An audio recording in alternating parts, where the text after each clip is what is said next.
sometimes you don't know, did it really happen, not, but as we always say, stories are not being said about us. But I want to share with you a story that happened with me. My grandmother, the one who wrote the book, The Vanquish the Dragon, this must go back, I would say, 15, a little bit more than that, 17 years. She was in the hospital and she was in a coma. She was unconscious for 10 days. And every day one of the grandchildren would go visit. My mother-in-law would go at times, and my aunt. And it was my day to go visit. And I walked into the hospital. And that day she woke up out of the coma. I walk into the room and she says to me, "Oh, Ben Zion, you're here." I said, "Bobby, I came to see you. You woke up. L'chaim Mason." She says, "Ben Zion, sit down." I sit down. She says, "I have to tell you a story."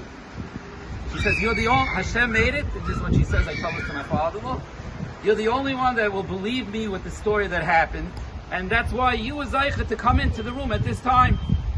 I sit down. She says to me, "Let me tell you what happened. I leave the world. I come up to Shemayim. And I come up to Shemayim, and the Malach says, you went through the war. You wrote a book about the war. You've inspired, and maybe I'll speak at different times, not on this trip, and maybe in shul at different points. Now that we've been to these places, you'll appreciate it. But she inspired thousands upon thousands of people, even those that are not religious. She would walk into public schools, talk about the Holocaust. And over the years, and she says that in Shemayim, she comes up to Shemayim, and you go straight to Gan Eden. She tells me, I told the Malach, I said, I'm not ready to come to Shemayim. And the Malach says, listen, you're going straight to Gan Eden. Why do you want to come back to this world? She says it because I have one more book to write, and I have to write this book. And the Malach says, what do you want to write a book about? You did all of the teachings and all of the inspiration. She was already 95. She was 90 years old.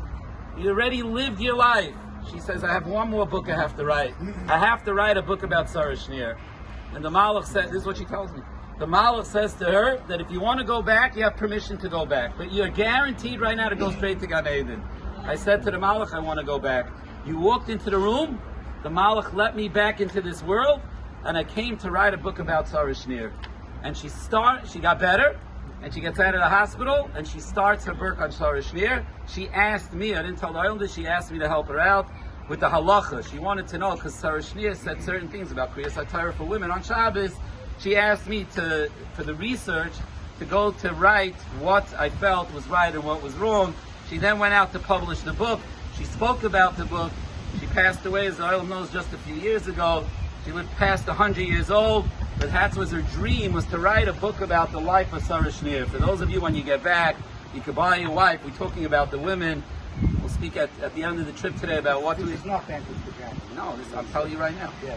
So when the book that I'd like you, the book that I'd like the Olam to, if you buy for your wives, as we're going to go home, we'll talk about it at the end of our trip today, a little bit about the Hakaras HaTov to our wives that we should have. Buy her the book, Carry Me in My Heart. Carry Me in My Heart is the book that she wrote about Sarah Schenirer. She was in the camp, they went to camps in the summer. She describes life in Krakow those days as it wasn't to us. We think that Krakow is, we come today a little bit, we see a little bit what it's about. But it was a vibrant city, a lively city. And she wrote that book, Carry Me in the Heart, because that was the deal. And that's why she was able to come back to this world. That's what she told me. And she loved the shul. And she loved the shul. The Olam Rebbe, she loved the shul. You walked in just after